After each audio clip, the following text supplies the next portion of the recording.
Shalom, queridos, Deus abençoe a vida de vocês. Hoje, Shabbat Shalom, hoje é um sábado, né? Shana Tová também.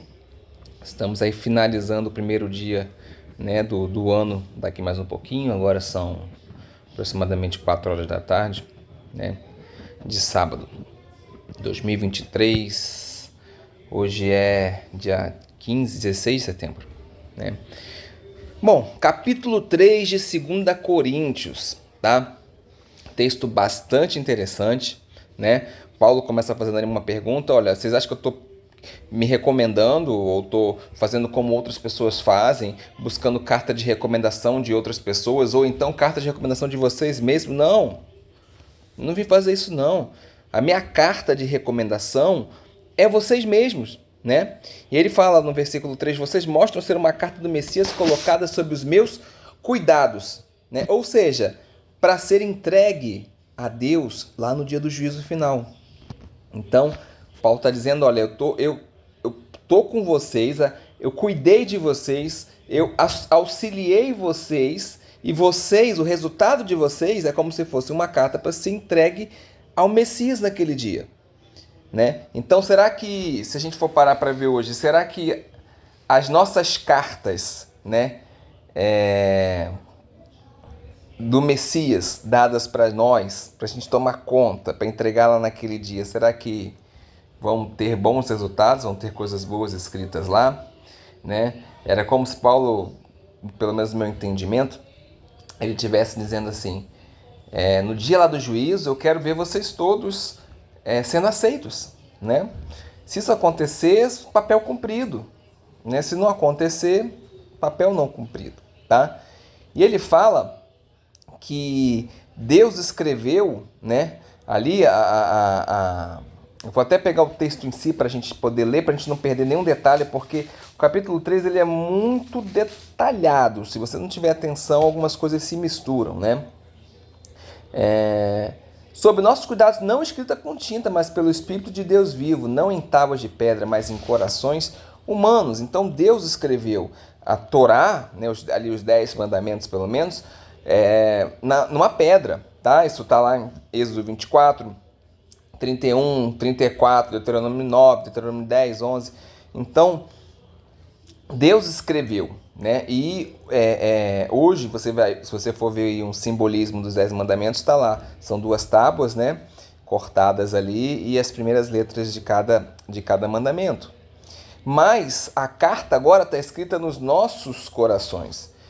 E essa referência de coração e de pedra não é uma referência que Paulo criou do nada, tá?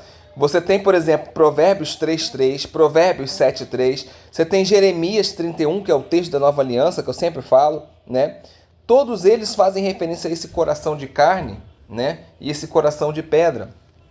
Para citar um para vocês, Ezequiel 11:19 diz assim, retirará deles o coração de pedra, lhes dará um coração de carne, né? Essa promessa quando o povo de Israel que estava desterrado fosse levado de volta para a terra de Israel.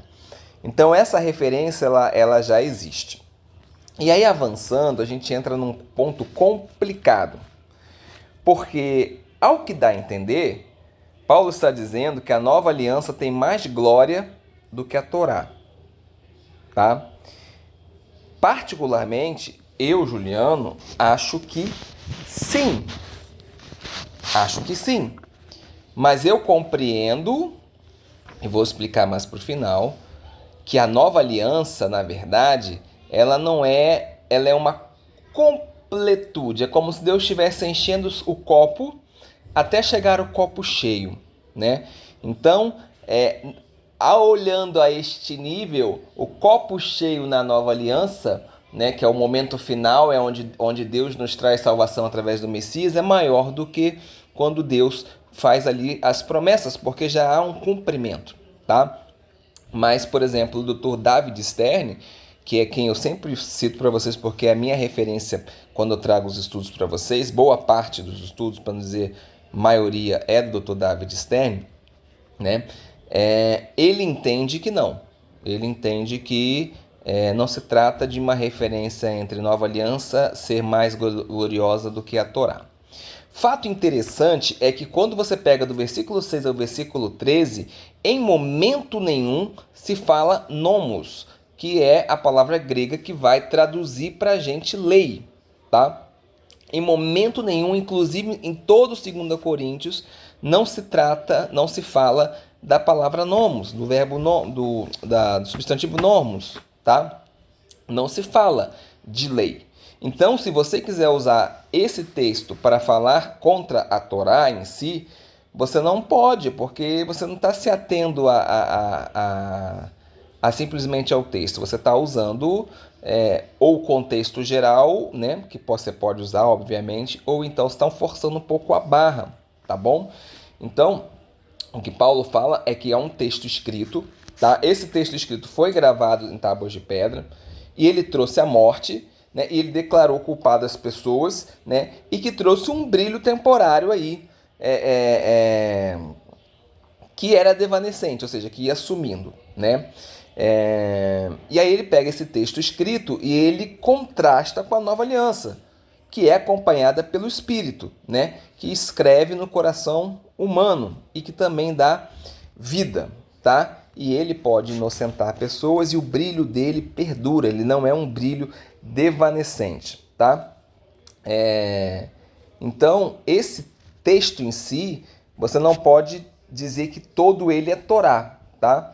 Você sabe que o texto escrito está na Torá, mas não necessariamente toda a Torá deveria ser colocada nesse balaio, tá? Essa é a visão do Dr. David Stern, tá? Porque se você for parar para ver, como é que o texto escrito da Torá pode trazer morte, né? Como é que essa letra vai matar, né? O próprio Paulo, por exemplo, diz que a Torá é santa, né? Como é que ele pode dizer isso lá em Romanos? Ele diz que a Torá é santa. Como é que ele pode dizer que ela mata, né? Ela diz que ela que é santa. Como é que pode dizer que ela mata, né? Bom, se você for ler Romanos, ou se você for ler lá o que a gente já leu, 1 Coríntios capítulo 9, 1 Coríntios capítulo 15, você vai conseguir compreender o que Paulo quer dizer. Então, entre 4 situações que nós podemos colocar, uma delas é que a Torá realmente prescreve a morte como pena do pecado, né? A Torá, ela prescreve a morte como pena para o pecado. E como a Torá define o que é transgressão, define o que é pecado, ela acaba promovendo o pecado, ela acaba fazendo uma propaganda daquilo que é pecado. Outra coisa que pode acontecer, e que acontecia muito, que era isso que Paulo batia, eram as pessoas que eram pecadoras e eles deturpavam a lei, criavam ali um sistema legalista onde você tinha que obedecer e Deus te devia favores por causa disso. Não, eu obedeço, então Deus me deve fazer isso. Deus não deve nada para você. Isso é uma visão religiosa da coisa. E aí as pessoas começam a seguir regras, e dentro das nossas igrejas hoje são assim também. As pessoas ficam seguindo um monte de regra, mas elas não fazem isso por amor a Deus. Muitas vezes não fazem isso movidas pelo Espírito Santo. Elas fazem porque elas esperam que Deus como é que eu posso dizer, elas favoreça elas de alguma maneira, né? Que possa haver um favor de Deus em relação a isso, né? E o texto em si, né, tá escrito em tábuas de pedra. Só que sem o Espírito são só textos. Sem o Espírito Santo são só textos. Não tem poder absolutamente nenhum para mudar ninguém. Talvez você até vá lá, leia, né? Comece a fazer aquilo mecanicamente, não movida pelo Espírito Santo. Você consiga por um tempo, mas depois o próprio pecado te enreda e te leva. E aí você fica culpado, você se arrepende, mas volta a fazer. Se arrepende e volta a fazer. Se arrepende e volta a fazer e fica nesse ciclo infinito. Mas você precisa entender que é um choque para um judeu ouvir que a Torá é instrumento de morte. Porque na compreensão judaica da coisa, a Torá é vida. Tanto para vocês terem uma ideia, quando você está numa reunião na sinagoga, né? A Torá ela fica dentro de um armário, a gente ora, aí vai-se lá, abre-se a Torá, né? A Torá passa pelo meio do povo. Quando ela retorna para a arca, né? Quando ela retorna ali para o armário, é lido Provérbios, é recitado Provérbios 3,18, que diz: é árvore da vida a quem abraça. É claro que esse texto de Provérbios está falando de sabedoria, tá?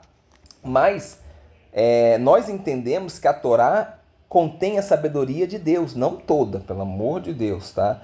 Mas contém sabedoria da parte de Deus. São regras e instruções que Deus deu, não foi para a morte sua, foi para a tua vida. É claro que tinha que, para que você tome uma decisão, e as pessoas precisam entender isso, gente.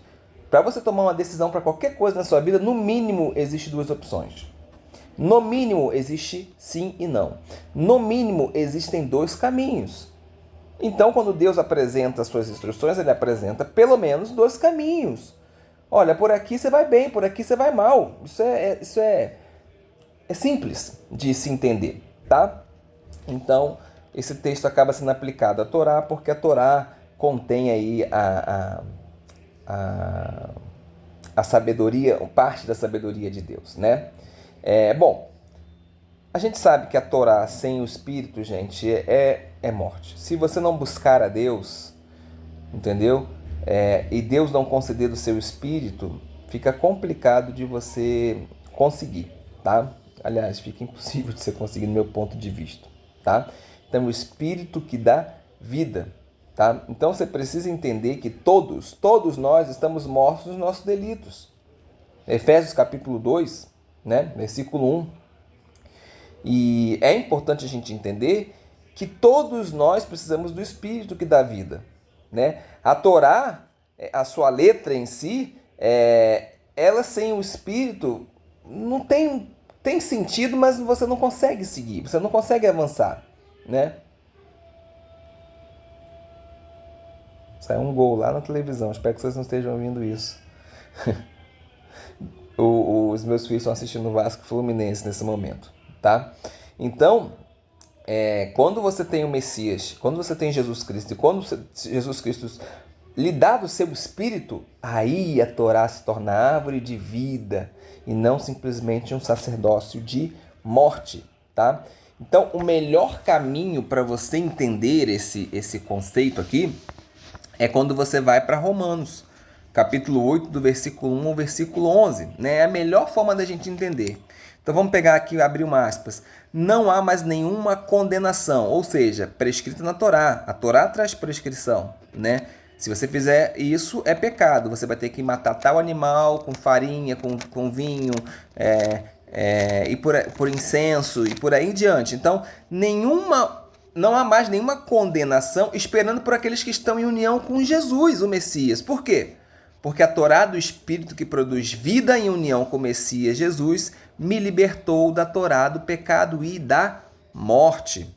Pois aquilo que a Torá não poderia fazer por si mesma, ou seja, aquilo que a lei não tinha como fazer por ela mesma, por lhe faltar poder para fazer a velha natureza cooperar, né? Então o texto estava ali, o texto é justo, mas a velha natureza não cooperava porque faltava poder. Deus o fez ao enviar o próprio Filho como ser humano, como uma natureza semelhante à nossa. Ele o fez com o objetivo de lidar com o pecado e ao fazê-lo executou a punição contra o pecado na natureza humana, para que a justa exigência da Torá fosse plenamente cumprida em nós, que não vivemos mais de acordo com o desejo da nossa velha natureza, mas segundo o que o Espírito deseja. Porque a mente controlada pela velha natureza é hostil em relação a Deus, por não se submeter à Torá de Deus, né? Então, olha o que diz aí pra gente, né? O texto, ele termina, né? Contudo, se o Messias está em vocês, então o corpo está morto por causa do pecado, mas o Espírito está vivo pela razão de Deus considerar vocês justos. Então, é literalmente isso. É literalmente isso. A lei, aí vamos tentar entender se a nova aliança ela tem mais glória do que a antiga aliança. No meu ponto de vista, a nova aliança é a completude da velha aliança. Porque qual é o texto da nova aliança? Eu sempre falo para você, Jeremias capítulo 31, né? Não farei uma nova aliança convosco, não como a antiga, né? Aí traduzindo mais ou menos o texto, aquela aliança que vocês anularam, porque era uma aliança que dependia de vocês fazerem a parte de vocês e eu fazer a minha parte, mas agora não, eu vou fazer uma nova aliança com vocês. Eu vou escrever a lei na sua mente e no seu coração. Então a nova aliança contém a Torá. Qual é o texto da nova aliança? Escreverei a lei na tua mente e no teu coração. Então a nova aliança contém a Torá. Então, nesse ponto de vista, se você for dizer que uma é superior à outra, na verdade, a nova aliança contém a Torá. Então, se você for imaginar que a Torá é uma criança e a nova aliança é outra criança, então a nova aliança nada mais é do que uma criança de mão dada com a Torá. Então elas estão juntas, tá? Então, eu entendo que a nova aliança ela é superior porque ela está completa, tá?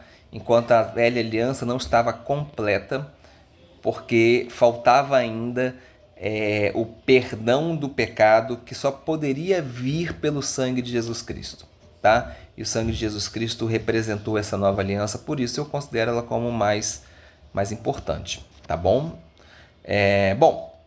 E aí Paulo vai dizer que ele faz o trabalho ali pela nova aliança, e é interessante, gente, essa parte é bastante interessante, porque Paulo literalmente está dizendo que o trabalho dele é mais importante do que Moisés. Não só isso, ele está dizendo, olha, lá naquele momento onde Moisés teve mais glória, né? Quando a face de Moisés brilhava, mesmo nesse momento, o trabalho de Moisés não é tão importante como o nosso trabalho. Por quê que não é mais importante? Porque naquele momento, gente, a aliança ainda era de pedra. Agora, o trabalho que a gente tem de pregar Jesus Cristo, ele agora tem a presença do próprio Jesus e do Espírito Santo. Quando você leva a palavra de Deus para alguém, e nós já vamos ver que o Espírito tem esse poder de convencer as pessoas, e as pessoas recebem, você está trazendo o Messias e você está trazendo o Espírito para a vida daquela pessoa. Moisés estava trazendo a lei. A lei era importante, porque era a maneira como as pessoas tinham de se tornar justas, e ainda é. Porque quando você faz aquilo que a lei diz para você fazer, você está fazendo aquilo que Deus quer que você faça. É a maneira como Deus entende que você tem que se proceder, mas não mecanicamente, movida pelo Espírito e pelo amor. É isso que Deus quer. Então Paulo fala disso, né? E aí ele fala, né? Que ele mostra a cabeça dele está descoberta, Moisés cobria o rosto, mas ele não, ele está ali descoberto, tá? E aí, gente, é importante a gente compreender. Deixa eu me posicionar aqui. É importante a gente entender que Paulo não está falando mal de Moisés aqui, tá? Já vamos discutir a respeito disso. Porque que acontece? Ele não está chamando Moisés de hipócrita, não está chamando Moisés, dizendo que Moisés tinha vergonha dele quando ele cobriu o rosto, não, tá? O que ele está dizendo é o seguinte, ó, nós acreditamos no Evangelho, né? Nós temos a segurança de que a glória e o brilho da nossa salvação eterna nunca vão sumir, nunca vão desvanecer. Então, assim, nós não precisamos esconder isso. Então, Paulo não está criticando Moisés aqui, tá? Ele simplesmente está fazendo uma parábola em cima daquilo que Moisés estava fazendo, tá? Pela tradição judaica, o brilho do rosto de Moisés foi até ele morrer, tá? Até ele morrer, o brilho permaneceu. Então, não sei por que Paulo interpretou dessa forma, não sei se havia uma outra visão para isso, né? Hoje, quando nós lemos, nós temos a tendência de entender que Moisés esconde o rosto por vergonha, como se quando o brilho sumisse ele se sentisse menor, né? Mas a tradição judaica diz dessa forma, tá bom?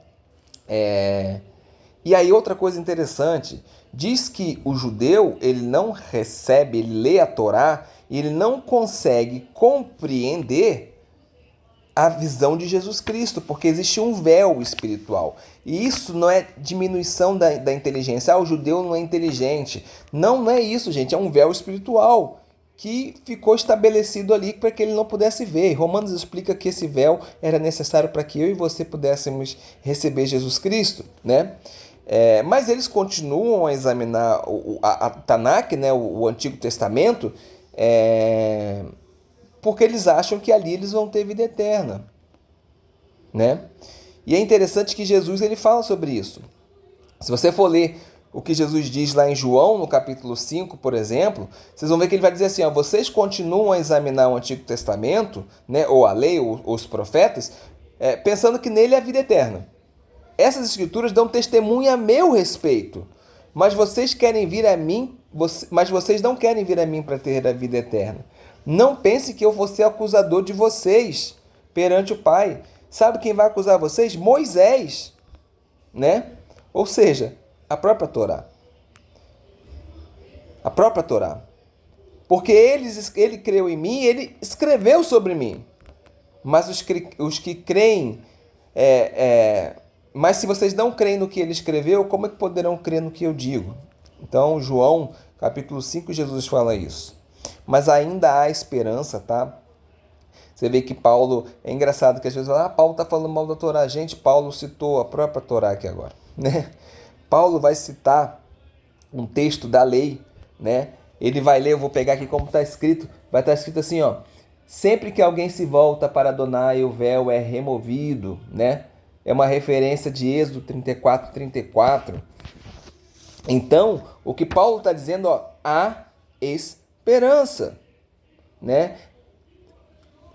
Êxodo 34, 34, mas também uma referência, de certa forma, ao que Joel 3,5 ou 2,32, dependendo da sua Bíblia, vai dizer, todo aquele que invocar o nome de Adonai será libertado.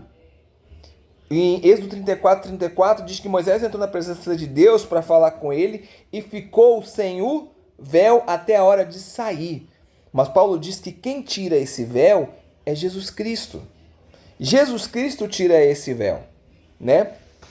E o Espírito de Adonai também tira esse véu. É o Espírito Santo que tem um ministério específico de convencer do pecado, da justiça e do juízo. É o Espírito Santo que faz o judeu ou o gentio desejar obter a capacidade de enxergar o Messias Jesus. E isso é extremamente importante. Bato muito nisso, né, gente? Eu sempre falo, nossa missão é falar. Eu estou aqui falando. Aí, às vezes, o pregador prega numa igreja cheia, ele pergunta se alguém quer aceitar Jesus, ninguém levanta a mão, ele acha que saiu dali e que Deus não usou ele. É o Espírito que convence, meu amigo, você só fala. Você creu, você buscou, Deus usou você para falar, ele falou contigo, você escreveu a pregação, você foi para lá convicto que Deus estaria falando por você, deixa que o Espírito convence. Às vezes, você só plantou uma sementinha que vai brotar devagarzinho no coração daquela pessoa. Daqui a pouco, um mês depois, ela está se rendendo ao Espírito Santo e às vezes ela nem se deu conta de que foi pelaquela primeira palavra que você deu naquele dia. Esse ministério é do Espírito Santo. O seu é de ide e pregai o Evangelho a todas as criaturas da terra. Amém?